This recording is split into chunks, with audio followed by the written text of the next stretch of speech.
স্বর্ণালী স্পিক্সে আপনাদের সকলকে জানাই স্বাগত। আমি রয়েছি স্বর্ণালী আপনাদের সঙ্গে।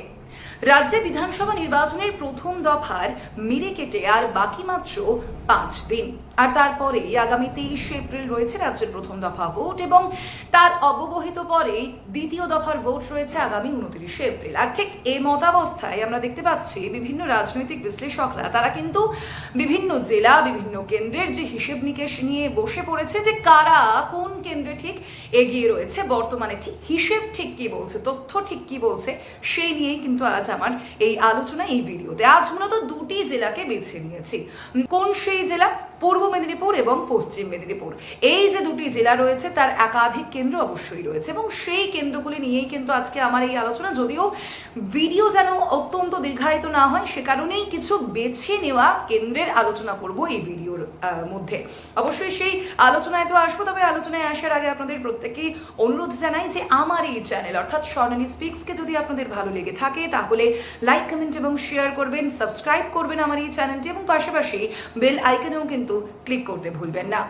আসা যাক আলোচনায়। যেমনটা আপনাদের জানাচ্ছিলাম, অবশ্যই মেদিনীপুরের যে অত্যন্ত একটি গুরুত্বপূর্ণ কেন্দ্র নন্দীগ্রাম, শুধুমাত্র নন্দীগ্রামই কিন্তু পরিচিত নয়, তার পাশাপাশি অন্যান্য একাধিক কেন্দ্রও কিন্তু রয়েছে। মূলত এক্ষেত্রে আমার বেছে নেওয়া যে কেন্দ্রগুলি রয়েছে সেটা কেন বেছে নিয়েছি, কারণ এই কেন্দ্রগুলিতে দেখেছি আমরা 2024-এর যে লোকসভা নির্বাচন, যেটা 2026-এর যে বিধানসভা নির্বাচনের একেবারে আগে অনুষ্ঠিত হয়েছে, সেই 2024-এর লোকসভা নির্বাচনের ক্ষেত্রে ভারতীয় জনতা পার্টি ঠিক কোন কোন কেন্দ্রগুলিতে এগিয়ে রয়েছে সেই হিসেব আপনাদের সামনে তুলে ধরবো এবং অবশ্যই সেখানে থাকবে যে SIR অর্থাৎ স্পেশাল ইন্টেনসিভ রিভিশনের কারণে কত মানুষের নাম বাদ গিয়েছে। আপনাদের একটা গুরুত্বপূর্ণ তথ্য দিয়ে রাখি যে মেদিনীপুরের এই কেন্দ্রগুলির মধ্যেই কিন্তু রয়েছে মানুষ ভূঁইয়ার একটি কেন্দ্র রয়েছে, রাজীব বন্দ্যোপাধ্যায় যাকে কিনা এবার প্রার্থী করেছে তৃণমূল কংগ্রেস, এই মেদিনীপুরের একটি কেন্দ্রের মধ্যে অবশ্যই সেই আলোচনাও কিন্তু আপনাদের সঙ্গে করব।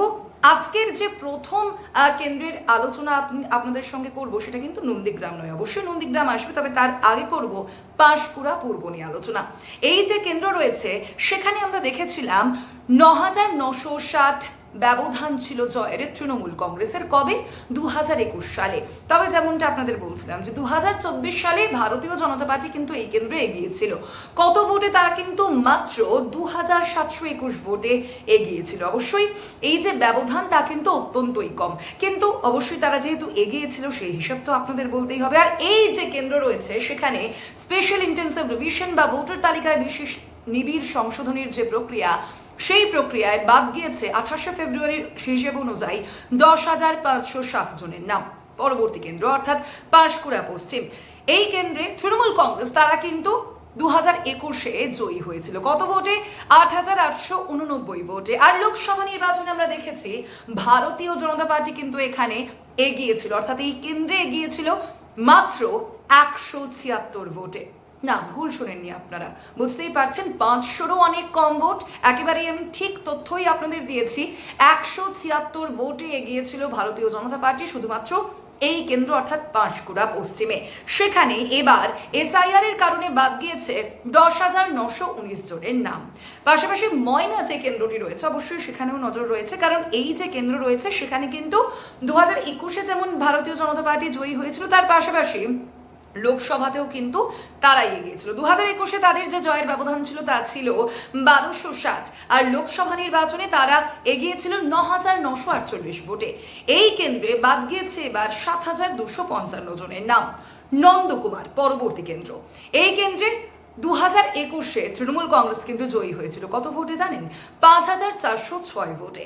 আর এই কেন্দ্রে লোকসভাতে কিন্তু ভারতীয় জনতা পার্টি এগিয়েছিল 7,943 ভোটে এগিয়েছিল তারা লোকসভা নির্বাচন। অবশ্যই সেই কারণেই অত্যন্ত গুরুত্বপূর্ণ এই সব কেন্দ্রগুলি এবারের অর্থাৎ 2026-এর বিধানসভা নির্বাচনের নিরিখে। আর ঠিক এই কেন্দ্র অর্থাৎ নন্দকুমারের সেখানে বাদ গিয়েছে এবার 7,044 জনের নাম। পরিষা দল, এই যে কেন্দ্রটি রয়েছে সেই কেন্দ্রটিতে কিন্তু 2021 সালে তৃণমূল কংগ্রেস জয়ী হয়েছিল। কত ভোটে? 2,386 ভোটে। অবশ্যই এখানেও কিন্তু জয়ের ব্যবধান অত্যন্ত কম। লোকসভা নির্বাচনে আমরা দেখেছি ভারতীয় জনতা পার্টি তারা এগিয়েছিল 9,454 ভোটে। আর এই কেন্দ্রটিতে এবার বাদ গিয়েছে 6,719 জন ভোটারের নাম। নন্দীগ্রাম। অর্থাৎ বুঝতেই পারছি যে আপনারাও যারা রয়েছেন তারাও কিন্তু নন্দীগ্রামের কথা কেন এখনো পর্যন্ত বলছি না সেটাও কিন্তু আপনারা ভাবছিলেন। এবং এই নন্দীগ্রাম কেন্দ্রে আমরা দেখেছি 2021-এর যে ফলাফল আমরা দেখেছিলাম, ভারতীয় জনতা পার্টি জয়ী হয়েছিল এই কেন্দ্রে। মূলত নন্দীগ্রামে আমরা দেখেছিলাম রাজ্যের বিরোধী দলনেতা অর্থাৎ শুভেন্দু অধিকারীর এই গড়, তিনি সেখানে জয়ী হয়েছিলেন 1956 ভোটে। অবশ্যই এই সংখ্যাটা বোধহয় বঙ্গবাসীর ক্ষেত্রে অত্যন্ত পরিচিত, কারণ আমরা দেখেছি যে এই জয়লাভের পর শুভেন্দু অধিকারী তিনি কিন্তু বিভিন্ন যে সভা, সেই সভায় কিন্তু এই যে সংখ্যাটা তুলে ধরেছিলেন। যদিও এই জয় নিয়ে কিন্তু অত্যন্ত বিতর্কও রয়েছে। কি বিতর্ক? মূলত তৃণমূল কংগ্রেস বারংবার যে বিষয়টি তুলে আনে যে লোডশেডিং একটা বিতর্ক কিন্তু এই কেন্দ্রে জয়ের নিরিখে কাজ করেছিল নাকি বিজেপির ক্ষেত্রে, এমনই অভিযোগ তোলে তৃণমূল কংগ্রেস নেতৃত্ব। যদিও সেই বিতর্কে তো অবশ্যই যাব না, কারণ এই যে সংখ্যা, সেই সংখ্যার তথ্য আপনাদের সামনে রাখছি। এই যে নন্দীগ্রাম কেন্দ্র, সেখানে লোকসভায় ভারতীয় জনতা পার্টি গিয়েছিল 8,200 ভোটে। এই কেন্দ্রেও কিন্তু বাদ গিয়েছে নাম, অর্থাৎ রাজ্যের বিরোধী দলনেতা শুভেন্দু অধিকারী, তার কেন্দ্রেও কিন্তু বাদ গিয়েছে এবার 10,996 জনের নাম। বুঝতেই পারছেন শুভেন্দু অধিকারীকে কিন্তু এবার নন্দীগ্রাম এবং ভবানীপুর এই দুটি কেন্দ্র মূলত দেওয়া হয়েছে তার জন্য। এবং এই দুটি কেন্দ্রের মধ্যে ফলাফল ঠিক কোন দিকে যায় অবশ্যই তা তো সময় বলবে, কারণ 2021-এর যে ফলাফল আমরা দেখেছি তা কিন্তু অত্যন্ত কম ছিল। এবং 2024-এ অর্থাৎ লোকসভাতেও কিন্তু যে একদম দারুণ দুর্দান্ত কিছু ফল করেছিল ভারতীয় জনতা পার্টি তা কিন্তু নয়। 10,000-এর নিচে তাদের এগিয়ে থাকার ব্যবধান ছিল। এবং পাশাপাশি অবশ্যই এখানে যেহেতু পবিত্র করকে আমরা জানি তৃণমূল কংগ্রেস তারা প্রার্থী করেছে, এবং অবশ্যই তৃণমূলের শীর্ষ নেতৃত্ব তারাও কিন্তু বারংবার বলেছে যে এবার নাকি শিয়ানে টক্কর হবে। অবশ্যই গতবারের মতোই, অর্থাৎ গতবার যেহেতু মমতা বন্দ্যোপাধ্যায় সেই কেন্দ্রে দাঁড়িয়েছিলেন, মমতা বন্দ্যোপাধ্যায়কে কিন্তু তিনি পরাজিত করেছিলেন শুভেন্দু অধিকারী, এবং যার কারণেই মমতা বন্দ্যোপাধ্যায়ের গড় অর্থাৎ ভবানীপুরে এবার কিন্তু শুভেন্দুকে প্রার্থী করেছে ভারতীয় জনতা পার্টি। অবশ্যই নন্দীগ্রামে ঠিক কি ফল হয়, শুভেন্দুর দিকে মানুষের সমর্থন যায় নাকি পবিত্রময় হয়ে ওঠে এই নন্দীগ্রাম, তা কিন্তু সময় বলবে। নজর থাকবে সেই কারণেই 4 মের দিকে। পরবর্তী কেন্দ্রে চলে আসবে অর্থাৎ কাঁথি উত্তর। এই কেন্দ্রে ভারতীয় জনতা পার্টি 2021-এ 9,330 ভোটে জয়ী হয়েছিল, আর লোকসভায় ভারতীয় জনতা পার্টি তারা 7,099টি ভোটে এগিয়েছিল। এই কেন্দ্রে বাদ গিয়েছে এসআইআর-এর কারণে 7,620 জনের নাম। পরবর্তী অর্থাৎ সবং কেন্দ্র, এই কেন্দ্র কিন্তু মানুষ ভূঁইয়ার কেন্দ্র, বুঝতেই পারছেন সে কারণেই অত্যন্ত হেভিওয়েট এই কেন্দ্র এই মেদিনীপুরের মধ্যে। এবং সবংয়ে তৃণমূল কংগ্রেস 2021-এ জয়ের তাদের ব্যবধান ছিল 9,864, আর সেখানেই লোকসভায় তৃণমূলই এগিয়েছিল। আমরা দেখেছিলাম 32,683 ভোট। অর্থাৎ বুঝতেই পারছেন কোথাও গিয়ে রাজনৈতিক বিশ্লেষকরা কিন্তু বলছেন যে এই যে সবং কেন্দ্রটি রয়েছে সেখানে হয়তো এবারও তৃণমূল কংগ্রেসের একটা এগিয়ে থাকার সম্ভাবনা কিন্তু প্রবল থাকছে। যদিও এই কেন্দ্রে এবার বাদ গিয়েছে নাম 7,367 জনের। পরের কেন্দ্র আসবে অর্থাৎ ডেবরা।